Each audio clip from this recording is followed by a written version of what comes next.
What's up, y'all? This is Hellstorm adding my 2 cents to the miracle effect. And we're going to get right into it. Today, we are going to do our story time as an extension of another video that I've done about the Black school speed trap. So if you haven't had an opportunity to check out that video and get some background about what's going on, you can check that one out. But I'm going to do a very specific story on my experience as a substitute teacher working with a special education class. We're going to do some comparisons, racial equity comparisons between my experience in a predominantly Black school as opposed to my experiences in a predominantly white school. And a lot of times what they try to do is stick a label on our schools and call them failing schools, but we'll get into that later. Let's just talk about some of the differences. So in the Black school that I was subbing, from the beginning, I received no key to the classroom.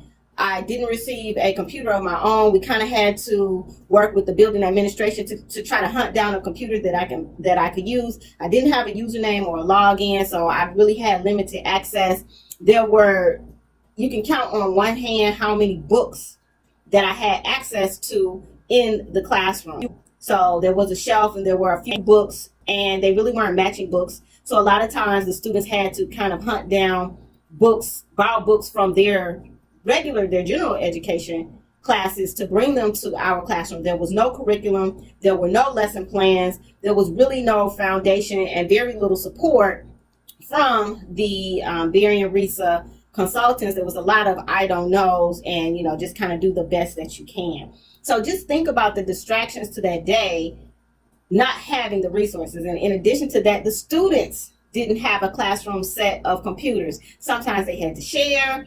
Sometimes the Wi-Fi wasn't working properly, so they were having technical issues, infrastructural issues there as well. So there were some frustrations that came from not having the financial support with the resources, and that had an impact on their performance. In addition to that, the bells didn't even work in the schools. So the bells didn't work in the schools. The principal had to every hour, either him, his assistant, or the curriculum coach had to interrupt their day by making sure that the bells were manually turned on to alert the kids to move from one class to another. And 5 minutes after the hour, the bells had to be rung again to let them know that they were tardy. So those were just calculate all of those disruptions to a day that's supposed to be dedicated to learning, teaching and learning. In addition to that, there was a teacher shortage, so I may have been pulled and asked to sub for another teacher's class that had nothing to do with my special education students, or asked to allow other students to come into the class that were not on my caseload as special education students because of this teacher shortage. And so what you really have is not incompetent administration. What you had was people trying to make ends meet, people trying to make $1 out of 15 cents, people who were trying to get through the day, not having the finances that they needed, not having the basics that they needed to run a school or a district. So now let's move across the bridge to a more affluent white area. I walk into the building, I had keys to the room. That meant, unlike the other building, I didn't have to run and hunt down the security guard or the custodian every time I needed to get in and out of my classroom. So day one, a predominantly white school across the bridge in St. Joe, like Lakeshore, that area, I had a key. As soon as I walked in, I had the details and the schedule of how my day was supposed to go. I had a login and username, password, and access to a computer designated to me. In addition to that, I had 2 teacher's assistants, 2 peer pros in my room assisting, even though the lesson plans were completely laid out as to what I was supposed to do from the moment I got into that classroom until dismissal. And books, resources, the students had everything they needed as far as books. There were books from wall to wall as far as books on the shelves. There was an additional classroom for the students to go to blow off steam, in which my assistant could work with them, and they had learning stations, and everyone had a laptop. There were more than enough laptops for the students. In fact, the students were able to order their lunch via online from the touchscreen, which I thought was just really amazing. And so just from the bare basics, you're talking about a teacher being able to come into a classroom and focus on teaching and learning. as opposed to a marginalized, underprivileged district where the focus is on survival. The focus is on just trying to get the resources, trying to get the materials before you can even start the day, and dealing with the behavior issues that comes from the frustrations of not having what is needed in order to provide a successful learning environment. And so that's very important. And then when you take that and you add the stress of being criticized and being told that you're going to be shut down if you don't get it together. But you have this multi-million dollar, I think it's like a $15 million debt that your district has to pay off. So they can't even necessarily count the money that's coming in. That money has to go towards a debt that the state refuses to forgive, even though the state, leaders within the state are receiving financial donations from, say, a Betsy DeVos and her family, who are dedicated to dismantling the public schools. And not just them.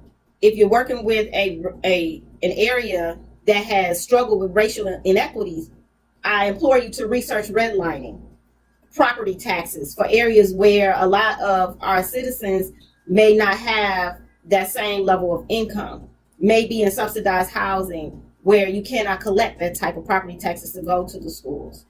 We do not have, say, an Upton Foundation that's funding us like they may be helping to offset Proposition A, which had an impact on how we're funded, but the schools across the bridge have an Upton Foundation that's supporting them. And so when you look at those types of factors, and we are in a position where we have to compete against those other districts, and you say, well, the bottom 5% is going to be shut down. But they start with a head start. There's been a head start from the beginning. And those are racial inequities. And I'm hoping that whoever's looking to be the progressive candidate or the Democratic candidate or even a Republican candidate, if you have a heart, understand that they've been threatening to shut down black schools since Lean on Me. Go back and watch the movie. Time for Mrs. Elliott's problem. You better make time. We are being crucified by a process that is turning black into a permanent underclass here, Frank. A permanent underclass. No, see, nobody wants to talk about that. No. It's time to eliminate that label of failing schools and start looking at the resources that are needed for our schools to operate on a level playing field. So if your question is, well, what is it that you want? We want to be able to operate on the same level playing field that the students across the bridge are able to operate. We want our kids to be able to come into school and focus on school and not have to focus on what it is that they don't have, which is very different than the others. And how you could do that is by eliminating the debt. Understand that, yes, there have been some mistakes in our community. A lot of it has come from the frustrations of being impoverished. Not that we cannot perform, not that our degrees do not work and that we cannot teach. We can do that. But if we have to come in and jump into survival mode as opposed to come in and teaching, you're going to have some different results. And so if they will be willing to face that, and whoever comes into office at this point forgives that debt, you can find money for wars and killing people and harming people and all of these other things and in prison and putting people in prison. Let's start focusing on forgiving the debt for our schools and allowing our students to be educated on a level playing field so that the students and the educators can focus on education success and not on making it through a day of chaos because we're broke. So we have a lot of stories that can help bring light to the racial inequities that are causing us to possibly not perform as well on these state standardized tests, which are also have problems in and of themselves.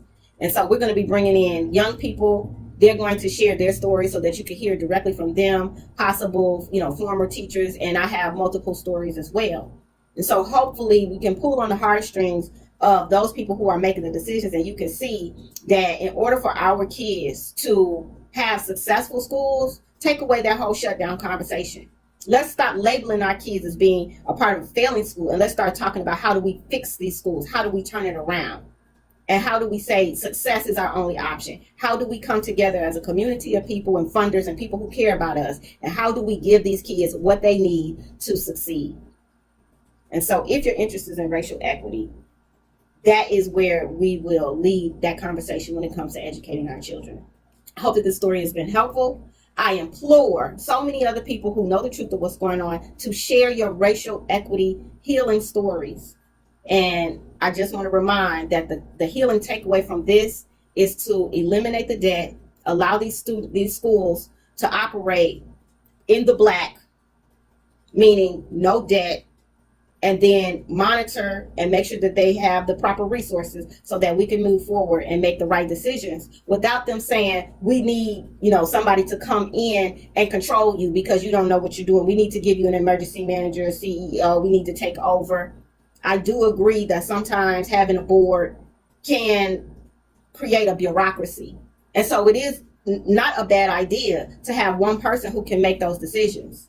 But allow that person to be a person who was selected by this community and a person who has to answer to this community somehow. There has to be a layer of community oversight in that selection, not just a state person. So thank you for your time. This is Hailstorm, adding my 2 cents to the miracle effect. Thanks for listening. Peace. Are you listening?